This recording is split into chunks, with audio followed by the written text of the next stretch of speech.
In my latest God of War video, I talked about how Kratos as a character is misunderstood by many. In a small section of the video, I mentioned Chains of Olympus as an example of jerk-ass Kratos, which is similar to the term jerk-ass Homer. The TLDR is that Kratos acts more like he did in future games, and less like he did in the first one, even though the game is a prequel. That's oversimplifying the argument a great deal and leaving out a lot of detail, so if you haven't, I would recommend go watching the original video before you continue watching this one. Some people agreed with me, and even thanked me for vocalizing a feeling that they had about the game that they couldn't put into words. And others disagreed with my assessment. Some more than others, but this was probably the part of the video that caused the most discussion in the comments. I've noticed that a lot of people, when discussing prequels of any kind, lack the ability to view the story from a meta point of view. They don't consider that this game came out before this one did in their analysis of said games. They view things as happening chronologically. Things have to make sense that way. It's almost impossible that they don't. And because of this, people do backflips to make the two stories fit in the logical progression of the character, when it just doesn't. Sadly, nobody really addressed my claim about Kratos acting more like he did in the second game. Some people came close to doing so, making the argument that Kratos in Chains was hot-headed because of his youth. He served the gods for 5 years at that point, and still hadn't gotten what he wanted. And the Kratos from the first game was older and pretty much emotionally exhausted, and that's why he was down to earth. While I can get down with that interpretation for the first game, for Chains, it just seems like massive cope. The writers can make whatever story they want. There is no in-universe reason for Kratos acting more like he did in the second game. They could write him more in line with how he was in the first game. I don't think anybody can argue against that. I also don't think that anybody can argue against the fact that that simply would make more sense. What good is the promise of an Olympian? It is all I have, Atlas! This line was a lot of people's main piece of evidence for why it makes sense that Kratos would still serve the gods after 5 years even though he doesn't trust them. Now, I didn't include this line in my video, but this line is why I said this. He already hates the gods so much in this game, but still has to serve them? It makes no sense. But since it's a prequel, it has to be that way, which just makes Kratos look stupid retroactively. Because the game has to end with him serving the gods, which is why he can hate and not trust the gods all he wants in-game, but at the end of the day, he still has to serve them. They have to have Kratos ultimately stick with them, and this line was put in to justify the next 5 years in-universe. But it's weak. It's at the very end of the game, and pretty much everything else in-game would point to the exact opposite. Why do they not come to your aid? I do not need the aid of the gods!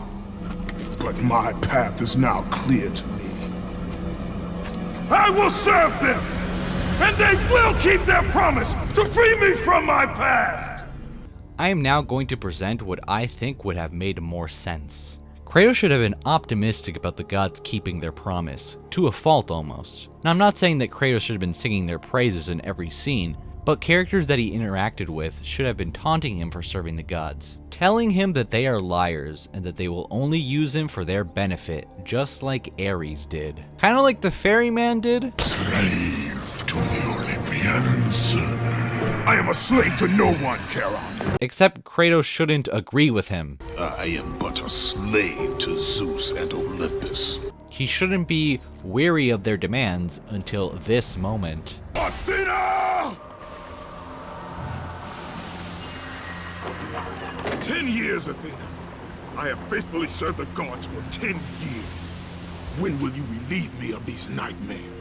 If Kratos acted like this in Chains, it would have made his conversation with Atlas better. This conversation should have been the seed of doubt planted in Kratos' mind, and it would have felt way more natural than simply, I've always thought they were full of shit, but what else am I gonna do, Atlas? I wish I had brought up the Calliope thing in my original video. I honestly just forgot.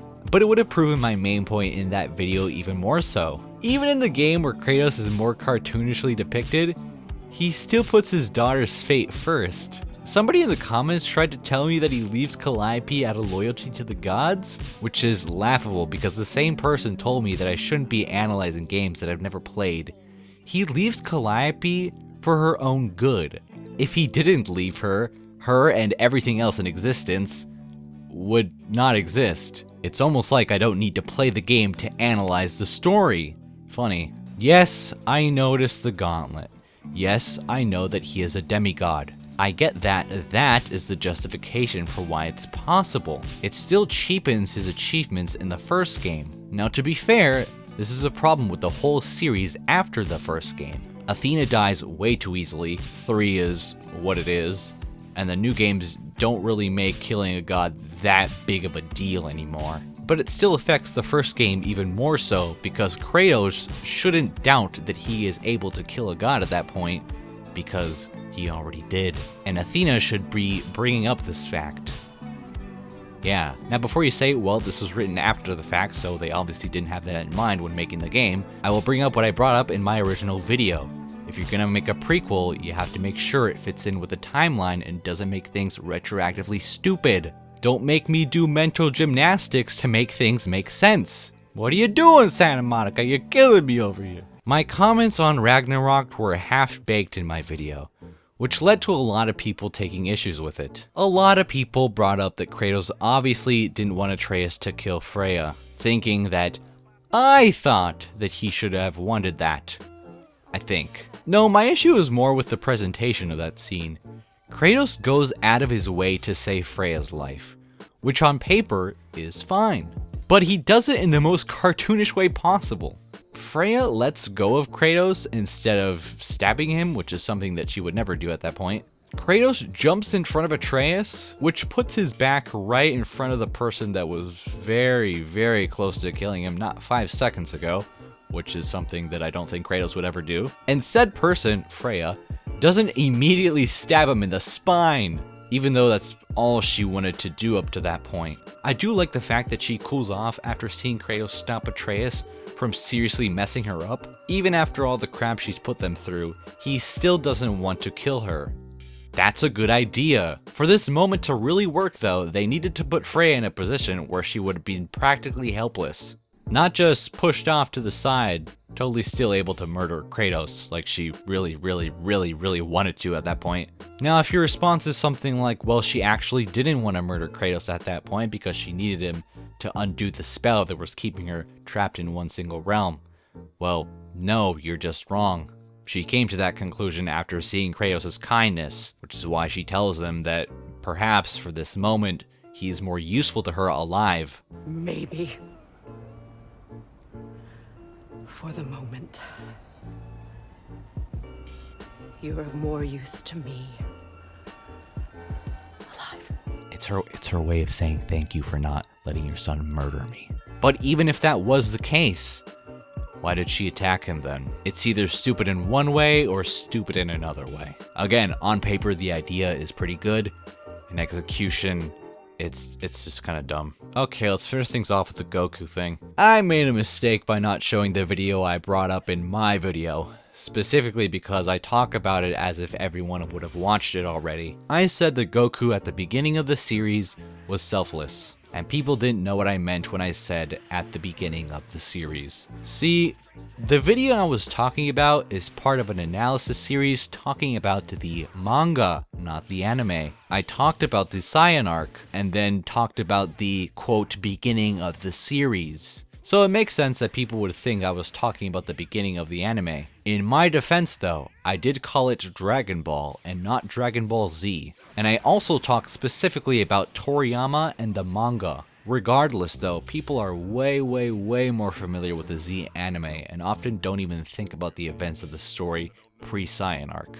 I got a lot of people telling me that I misunderstood Goku entirely. Unfortunately, when I asked them how I did this, I didn't get any comments back. There was this very long comment basically detailing how Goku was always selfish. He did it arc by arc. Unfortunately, he started at the Saiyan arc, so yeah, at that moment I could pretty much tell. Yeah, I messed up. I should have specified what I meant by the beginning of the series. That's pretty much all I wanted to bring up. I could bring up a few more things, little things about Ragnarok that people brought up, but that's pretty much all I wanted to talk about, really. First off, I want to thank Zesty for the shout out, which made my video blow up. The best part of this is that I'm actually a fan of his stuff, so it wasn't just like some random guy gave me a shout out. It's actually somebody that I watch and appreciate his content, so That's pretty cool. Next, I want to thank all the people that left a comment on my video, whether they're agreeing with me or disagreeing with me. I'm happy to see that my video got people to write a comment that was deeper than my friend Meme's joke comments. Well, most of the comments were like that at least. Although most people are subbed because of my God of War content, I am not a God of War channel, evidently. I'm planning on reviewing the first game later this year, but that might take a while. In the meantime, I would recommend some of my other videos. My Silent Protagonist video is pretty good, and my reviews are pretty decent as well. Did you make it to the end of the video? A lot of people did actually make it to the end of the video of last video and let me know in the comments, which is pretty cool.